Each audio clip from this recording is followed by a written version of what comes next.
We are live, Rooster Boosters, for the second day of round 2 of Virtual MLR 2020.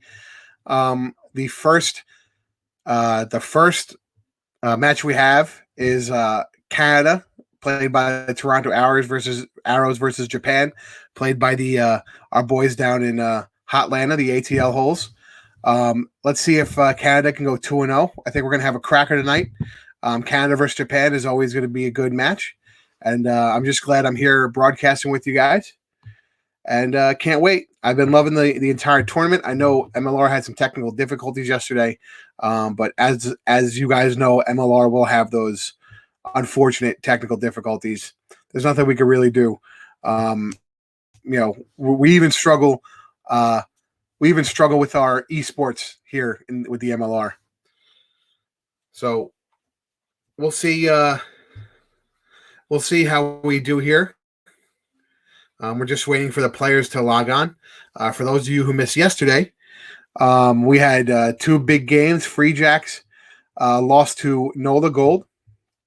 And again, the Free Jacks winning it in the first half and blowing it seems to be their MO as far as virtual MLR season. NOLA Gold 2-0 or 1-0-1 as they beat the Free Jacks and tied us previously. So it's getting real competitive here. You also have Dan and Pete here again commentating. I think they've done a good job. Just giving them a shout out here on the chat.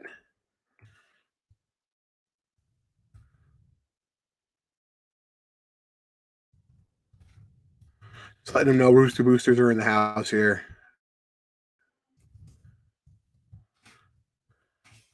So again, we are trying to send donations to two places: Feeding America,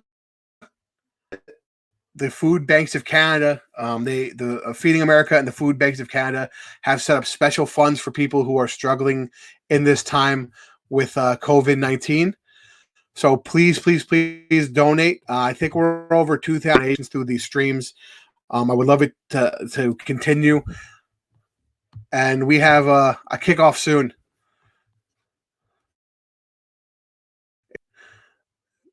Big game for Atlanta.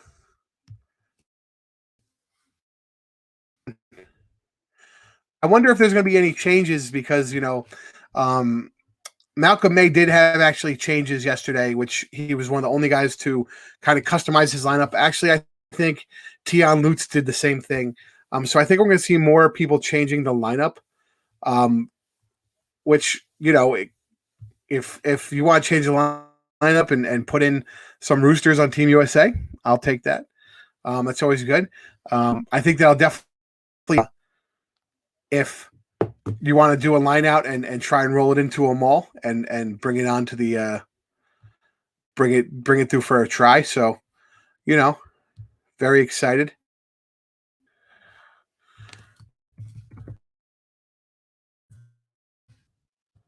Last minute change for Atlanta as far as players.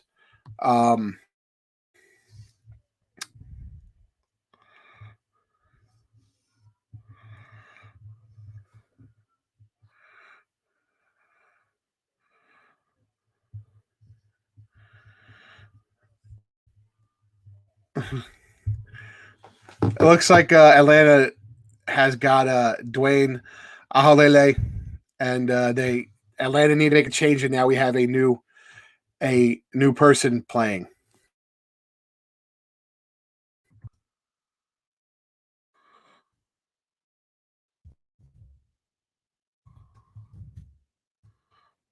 Let's see.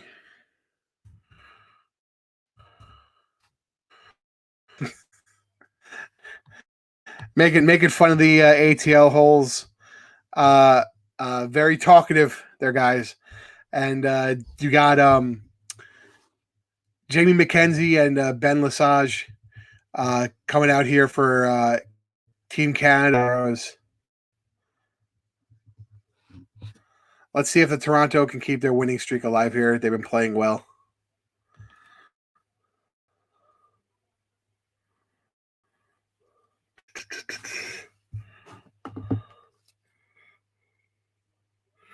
And bear with me, I'm just trying to get some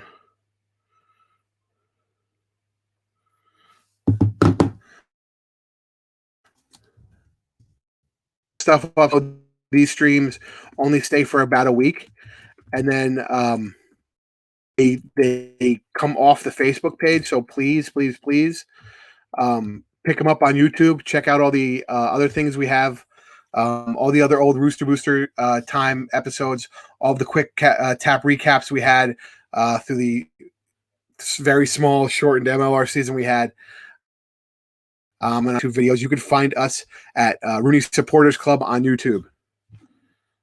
Let's see.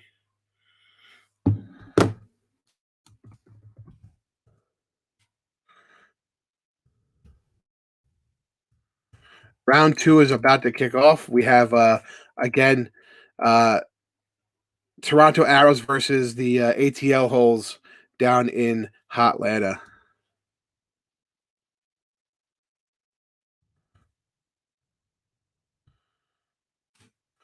Let's see.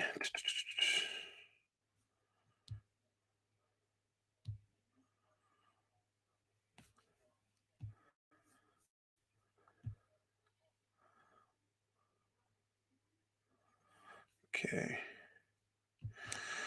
And we are just waiting to get everybody on the stream here. We're going down to pitch side soon.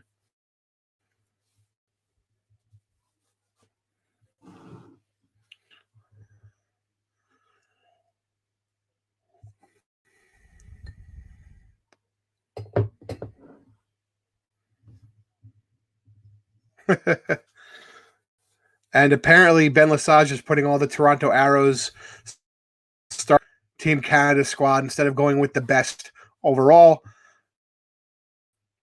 He knows the guys. He knows what he could do. So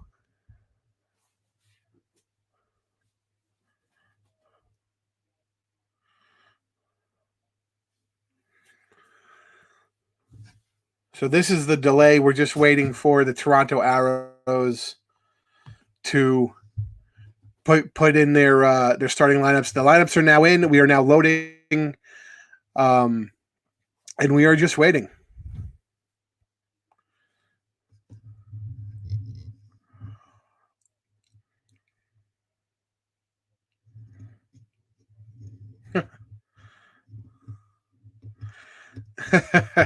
And Dwayne says he's putting in all the time on Team Japan.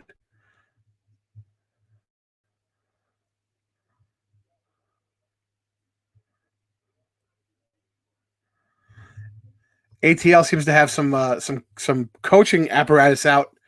They have some tactics written down to give to Dwayne as he plays, and we're kicking off right here.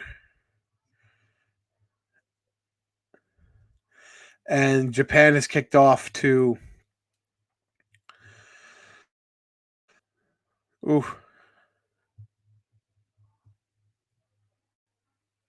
Oh, a nice step here. And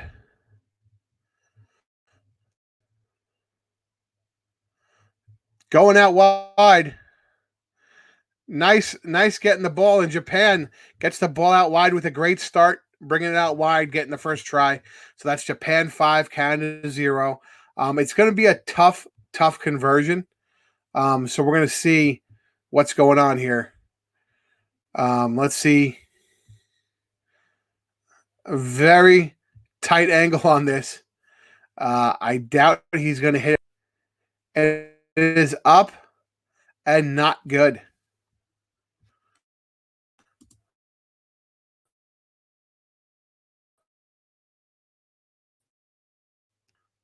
And again, bad conversion.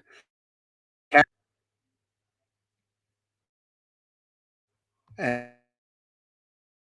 stopped for some reason or another.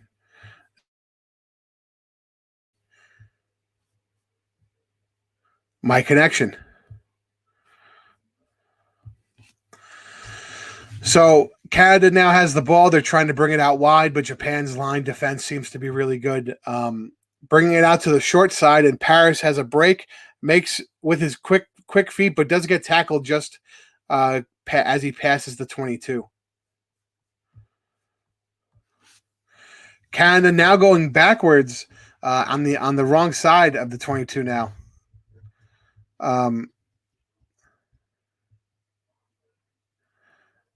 Ben Lesage is really running some actual plays, and Team Canada throws the ball out of bounds. This will be a line out for Team Japan. The ball is up, and it looks like they're going to get them all going and drive for some meters here. Let's see what Team Canada can do while Japan is driving and driving and driving. Great maul. They've driven about 15 meters already, getting up to that halfway point.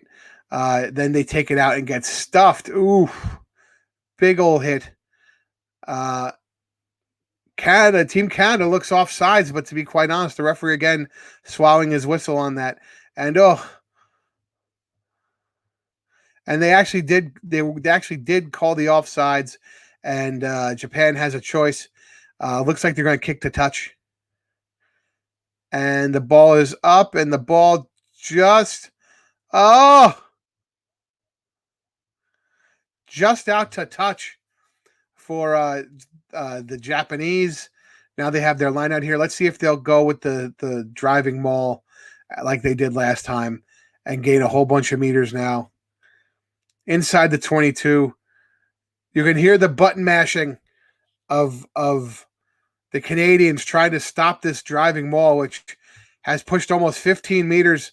The ball comes out. Let's see what Japan can do here. A quick little step to get in, and another try by Japan. And the try celebration by our buddies, the Rattlers, down there in Hotlanta. Again, going for a tight angle kick. Not really sure why.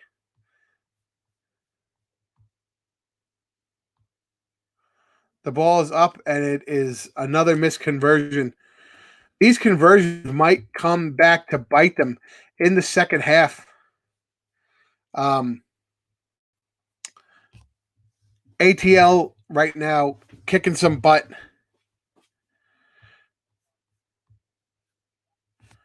And showing the Canadians what this business is all about. So now the Canadians kick deep in Japanese. All-out effort to stop the Japanese in their tracks, and Team Canada seems to finally look like they got their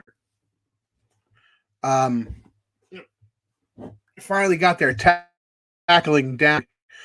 Getting very excited to watch this. Now Japan gets all the way outside, but again gets stuffed by Team Canada. Midfield, they can go either way.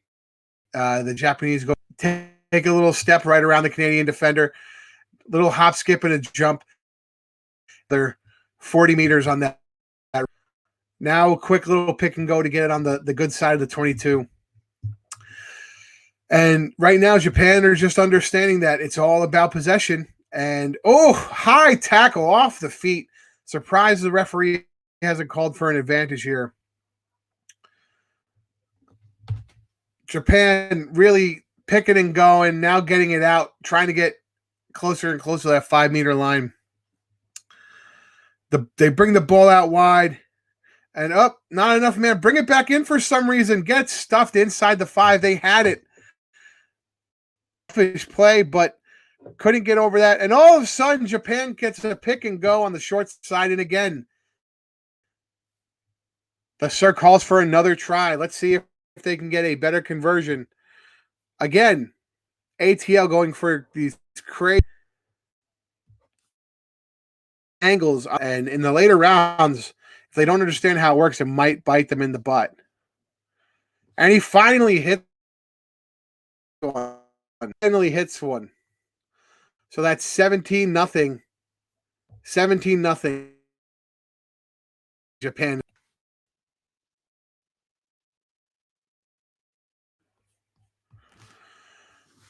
So Team Canada finally gets another possession with the ball on the good side of the halfway mark.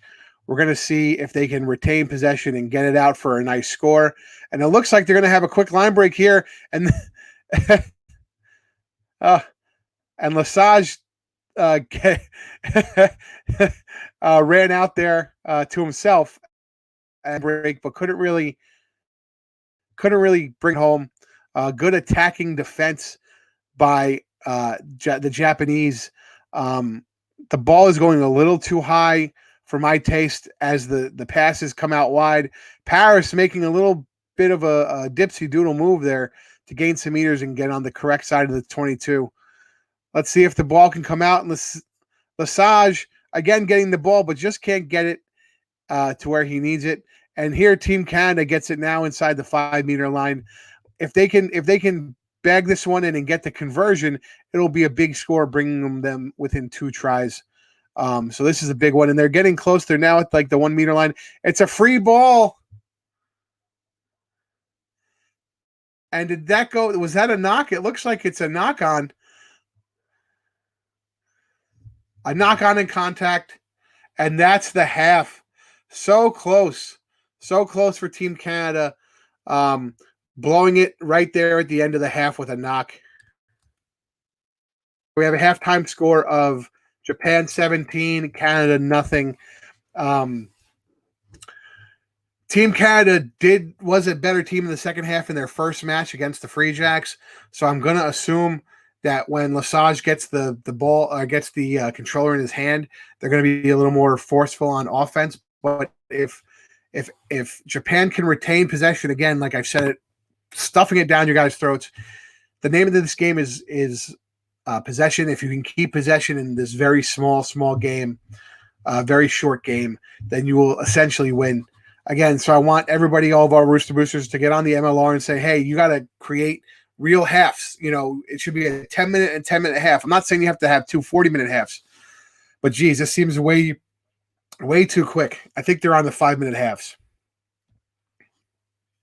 And again, guys, we want you to donate to Feeding America and Food Banks of Canada to help. They've set aside funds specifically for people who are having trouble feeding themselves during this period of COVID-19. So that's Feeding America and the Food Banks of Canada. We have the second half underway. The Canadians kick off to the Japanese. The Japanese lose possession, and now Canada is trying to get their offense in check here. And an interception by the Japanese, killing the attack of the Canadians. A great interception. The Canadians didn't even see it, threw it right to him. And the Japanese get the ball out wide, and if he can make a step here, he's in like Flynn. And another off the feet high tackle. That's a try-saving tackle, folks, but very dangerous play. A quick little blindside pick by the Japanese, and that's another try, making the score 22-0. That was a slick little move by the Rattlers. The fly half really did a great job. And here is the angle now for the conversion, which is a better angle than most of their other conversion kicks. So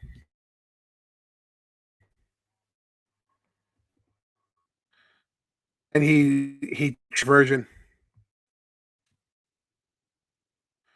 So here we go. Canada is kicking the ball back to the Japanese. It's a high looping kick. Going for the short kick. While Canada did retain the ball, they didn't kick at 10. And here's the re-kick.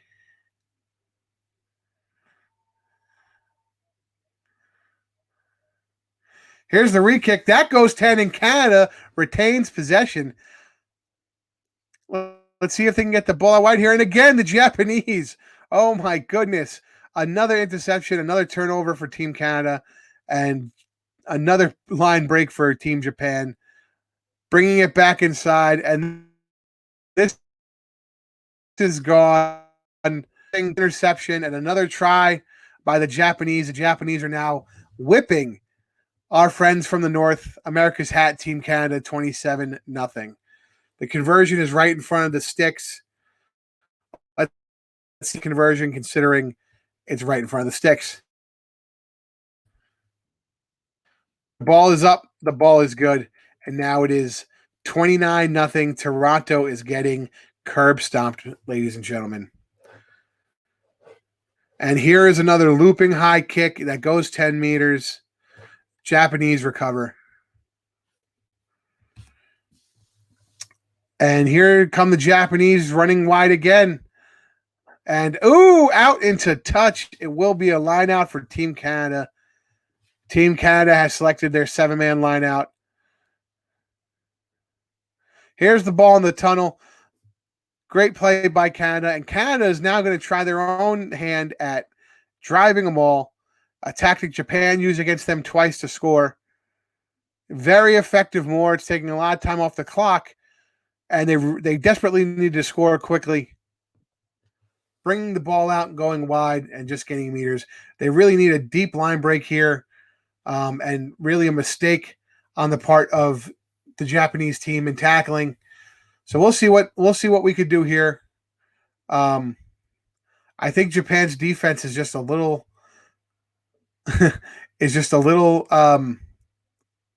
just hard to get by. Canada really have no answer to this Japanese defense. It's a little crazy. On the outside, Canada seems like they're just gonna keep bringing it back. And there's Lesage again. And here we go. Here's something. We got something cooking now. Let's see if nice tackle. The Japanese line defense is just so much better. And there's Lesage getting tackled again. Poor guy, trying to give himself the ball in the game. A little narcissistic, but And here comes the ball, and here seems to be a try for the Canadians, and try awarded. I thought he was held up, but the sir says otherwise. Let's check out TMO. And TMO says he is down. So that's 5 for Canada. This is the longest kick attempt from his own try line. I don't think this is going to be good. It was pretty straight, but he just didn't have enough leg. Team Canada taking a surprising conversion. Here is Team Japan kicking the ball back. Team Canada retaining possession.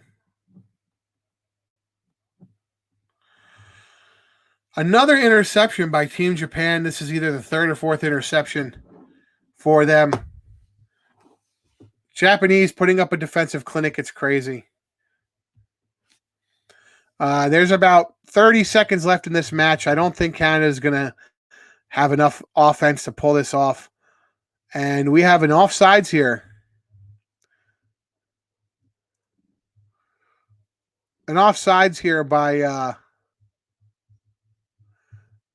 Team Canada. Japanese with the throw-in, and Japanese just can't get the ball in their own guys' hands on the throw-in. But this is effectively over for Team Canada.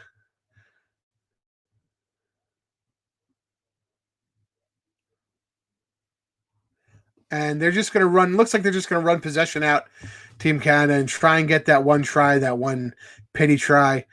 This is a bit ridiculous. I can't believe they're playing so poorly. And Japan jackals away that ball. Another turnover for Team Canada. And Japan look like they might run in another one. Let's see. A big crunching tackle right at the 5-meter line. Japan retain possession, go in and score another try at the death. Japan, this was just ugly play by the Canadians.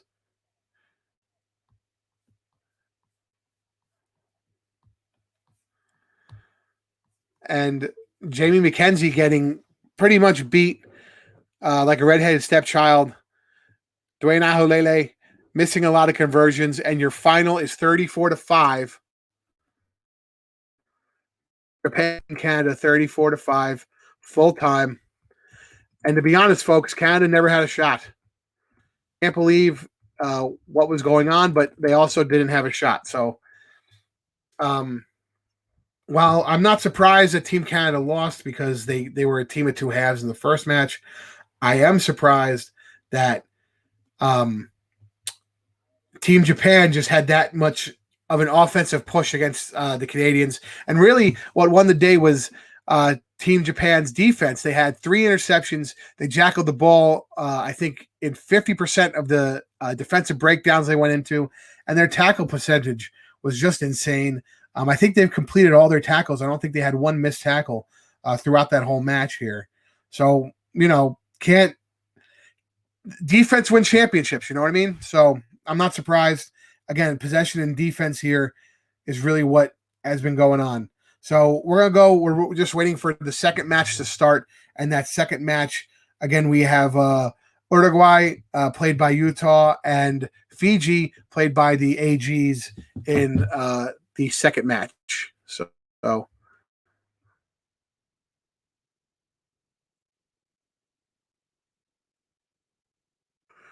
just picking up some match stats here. Bear with me.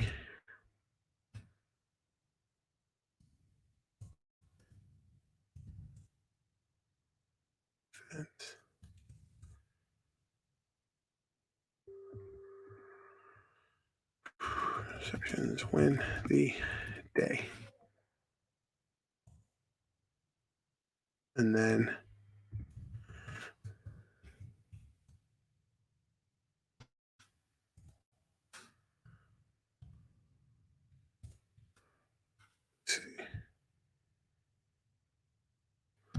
so apparently some news coming out of the Toronto camp.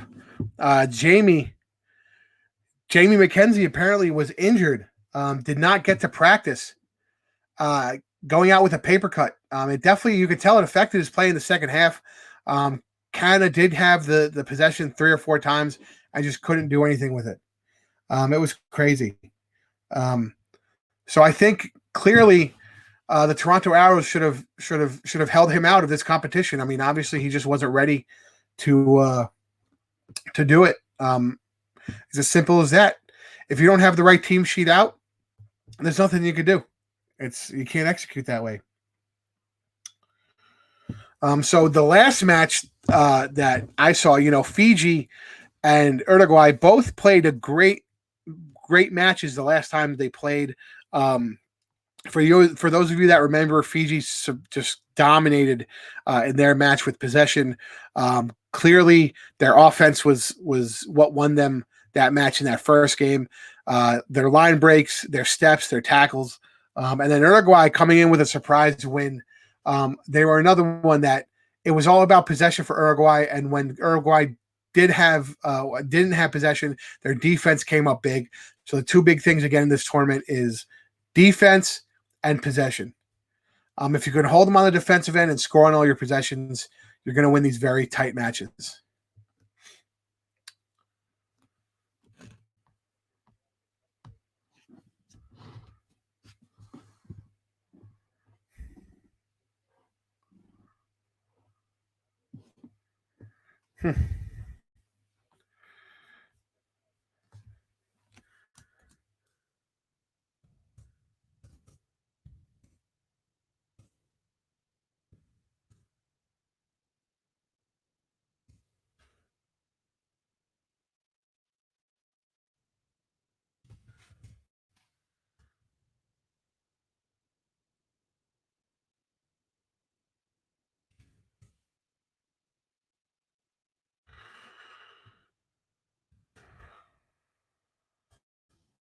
So let's see. We're getting all the teams in the second match. They're starting to select their team sheets. Battle of the Unbeatens here. Again, we have Uruguay played by Utah Warriors versus Fiji played by the Austin Gilgronis. So this is going to be a great match. Somebody's going home with an L and somebody's going home 2-0. I'm very excited about this. For those of you that don't know, I believe the Gilgronis actually had a team tournament to figure out who was the best rugby 20 player. So obviously that was the best way to figure out who was the best.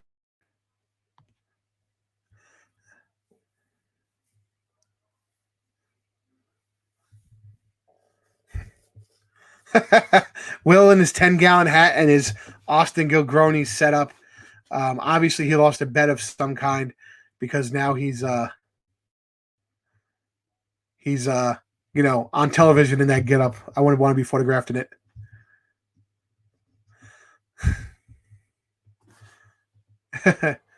And you have Alex Tucci here trying to go 2-0.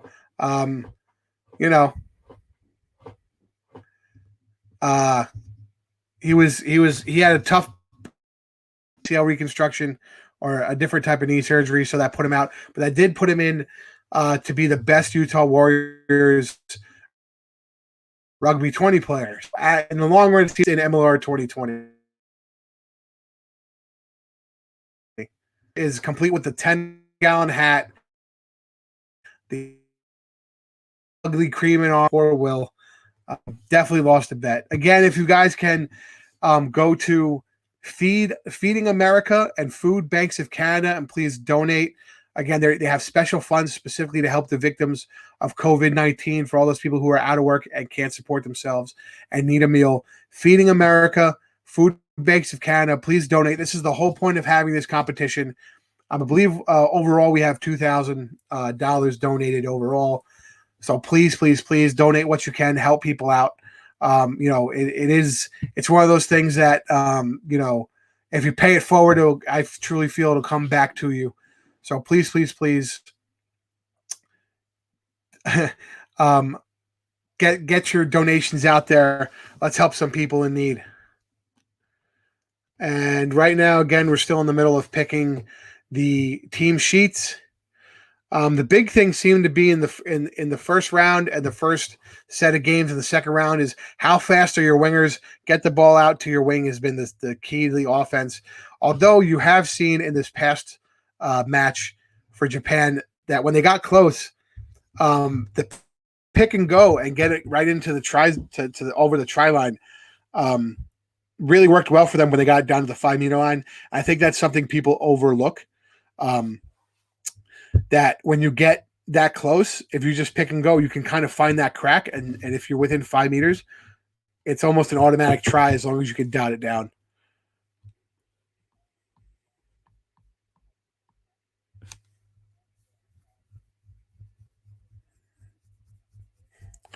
Right now, they're interviewing Alex Tucci about his hair. He's definitely on the MLR all hair team.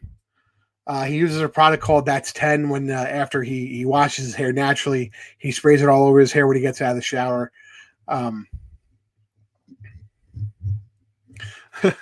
Mr. Tucci is also telling us about his quarantine routine. He's kind of been stuck apparently, kind of missing out, getting to that point where he doesn't know what time of day it is. Quite like my wife who's stuck in the house right now as well.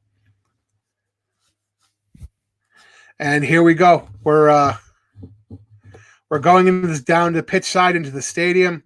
Alex Tucci stretching his shoulders and his neck out.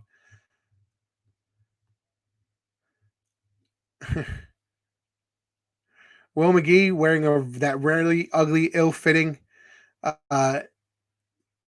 jacket. And Uruguay kicks off to Fiji. Fiji retains possession. And Fiji starts to do what they do. Bring it out on the wing, get it out far, and see what you can do. In Uruguay, really, that's a great defense. Smothering defense by Uruguay. Let's see what Fiji can do here if they can really get it out wide. Up here they have numbers. And, a quick step past the center, the fullback with the try-saving tackle. And Fiji going short side. There's nobody home. And here we go. Fiji's going to score a try and have the conversion right under the sticks. That's 5-0 to Fiji. Doing what they've been doing all World Cup and all virtual MLR 2020.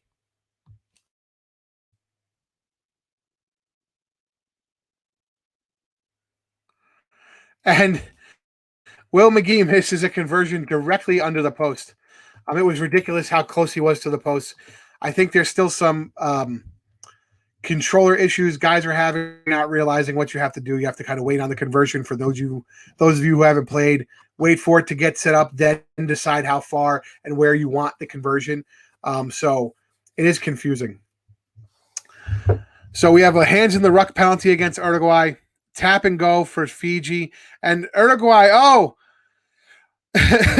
what we had here, folks, Uruguay intercepted the ball and then tried to grubber kick. Fiji recovers on their side of the 10. Excuse me, the 5-meter mark. And here Uruguay jackals the ball, gets in for a nice try. Again, it seems to me that turnovers are really what it's all about right now. We have a tough angle here. Uruguay, but Alex Tucci has been kicking pretty well. The ball is up, and he just hooks it right. So the game is now tied 5-5. Uruguay 5, Fiji 5. Fiji kicking to Uruguay. The ball is up. The ball did not go 10, and looks like we're going to have a re-kick or a scrummage here. And Uruguay has decided to go for the scrummage instead of the re-kick. I'm not sure if Uruguay's pack has enough weight to beat out the South Africans, but we will try. And here's the first push. It's in the tunnel, and the referee has called a scrummage penalty against Uruguay, collapsing or an early push on Uruguay.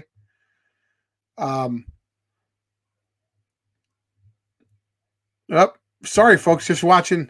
Got caught up watching the match here. South Africa gets the ball, kicks the ball back to Uruguay. Uruguay is now making a run for it on the good side of the half line, and trying to put the Fiji offense to shame here. Just Uruguay keep pushing it out to the outside.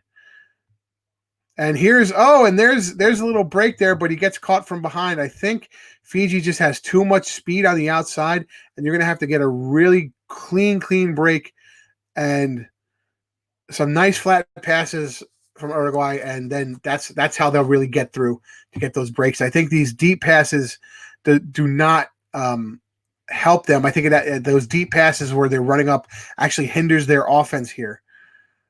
Great tackling. I'm just on the outside of the 5-meter line by Fiji. And let's see if Napolitano can get in here. It's a free ball. And is the try awarded, or is he held up? The try is awarded. The ball was loose. Uruguay picked it up.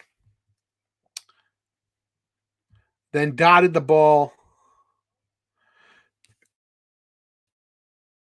Often we're going to see what's going on. The ball is up, and he hooks it again right. So it's 10-5, Uruguay versus Fiji. So we have Fiji kicking the ball back. Again, doesn't go 10, so we're going to see either the scrummage or the re-kick here. Uruguay have decided on the scrummage. I'm not sure if I agree with that. They got called for the early push last time. So let's see if there's going to be another procedural penalty here on the scrum. And again, I'm not sure that their scrum can hold up. I think the pack is just too much for Fiji. And Uruguay is making their steps here. Surprisingly, really pushing Fiji back. Uruguay is really, even though they had to put in, they really kicked some butt on that drive. Surprising, because I know that they didn't have the weight. And Pellegrini with a nice pick and go. He had a nice little lane there. And Uruguay really using the blind side of the short side of the field to bring the ball around and getting it out really wide and flat. Again, I think that's the best part of their offense. And almost going out of bounds. Almost getting to touch. And for those of you just joining us, please donate to Feeding America and the food banks of Canada to help those affected by COVID-19. And let's see if and Fiji with a try-saving tackle. It looks like Uruguay was going to get in there and again in the coffin. And let's see what happens here. And Uruguay, Napolitano dots one down, making it 15-5. It's surprising how well that Uruguay has played. We have about 30 seconds left in the half. The ball's up, and another missed conversion. The kicking has just been terrible all day, so that's Uruguay over Fiji.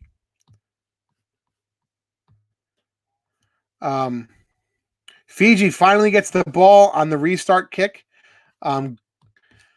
Great tackle by Uruguay, and let's see if Fiji can get something cooking before the halftime whistle. And Uruguay jackals the ball, and then Fiji intercepts it. Oh, turnover upon turnover. Both teams can't believe it. Uruguay gets it again. Let's see if they're just gonna. Let's see what they're gonna do. Uruguay thinks it looks like they're gonna continue to push forward. Smart men, because they know if Fiji gets the ball all the second half, this 10-point lead will go bye-bye.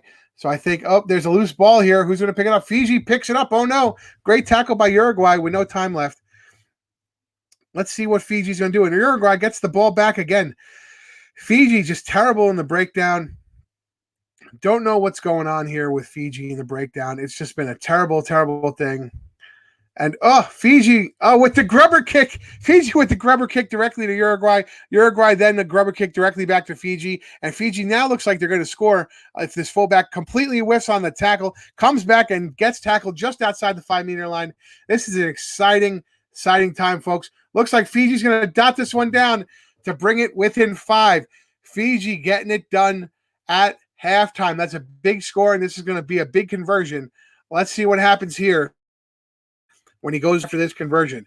Can he cut this to a 3-point lead? Great little fend inside the 2 meters to get the ball, and we're going to have a nice little conversion try here, and let's see what happens. The stadium's real quiet, respecting the kicker. He rocks back, takes his step, comes up forward, kicks off the boot, and it looks like,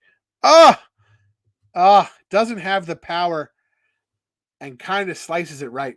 So halftime.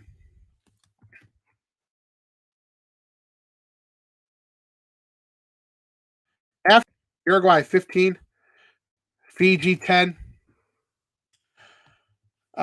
This was a cracker of a first half here. What we like to see, lots of drama, lots of turnovers. Fiji not doing what they need to do in the breakdown. Absolutely crazy. Let's see if the AGs can complete this comeback here. The last time the AGs played, they kind of just ran away with it. So the second half is starting now. You have Uruguay changing out their fly half to try and get a stronger kicker, knowing that those conversions they missed were killer. Fiji, short kickoff doesn't work for Fiji. Uruguay retains, and it seemed to be a high tackle to me. There's been a lot of high tackles in this virtual MLR 2020 round 2, and the referee has pretty much swallowed his whistle on high tackles, which, this dangerous play can get out of hand. I'm surprised. MLR, the commissioner, George Killebrew, might have to have a word with the officiating crews, because it's just dangerous play all around.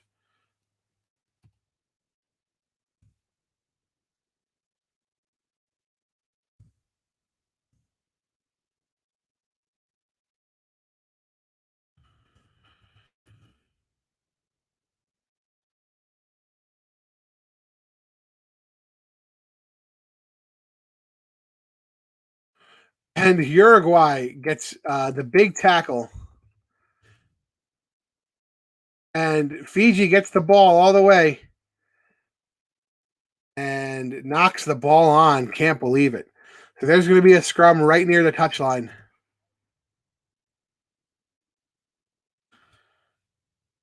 And let's see if Uruguay will, again, get a too quick of a push here. They got penalized for it prior.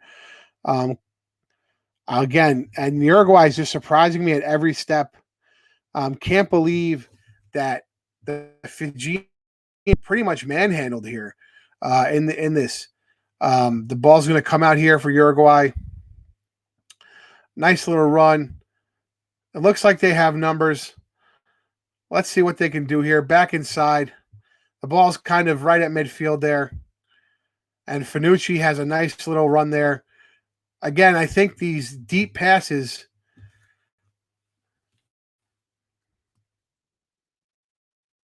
are what's killing Uruguay. And Fiji, with the interception, looks like they're going to take it all the way. And Fiji's going to tie it up here. And with the conversion, try awarded with the conversion, Fiji and played by the Gilgronis can go up by 2. So let's see what happens with this conversion. Let's see. This is a big kick here, a big conversion. Again, the entire crowd is silent. Here's his step back. Here's his run up. Ball is on the boot, and it's good. Fiji, when the game's on the line, you have to kick your conversions. And had Uruguay kicked their correct conversions, they would be up. They would still be up now. They would be up by 3 points, or 4 points. So I'm surprised that Uruguay didn't make those conversions. Fiji lose the ball again in the breakdown. This is just a terrible. The Fijian coach is not going to be happy. Their lack of success in the breakdown and all these turnovers have been killing them. Fiji has grabbed a couple interceptions, which has helped them in the long run, but losing it in the breakdown so close to their try line is really what killed them. And finally, Fiji gets their own turnover by jackling the ball. And then Uruguay gets it right back on another turnover. I mean, it's crazy. The referee hasn't called any hands in the ruck. No penalties actually at the breakdown. Not even offsides in a long time. Right now, Uruguay's just poaching the ball, taking their lessons from Nate Brakely and Matthew Bastro of the Roosters, our Roosters, 2 of the best jacklers in the business, especially in this past MLR season. Entering pretty much like 100% of the breakdowns between them and jackling like 35% defensively. So, can't beat that.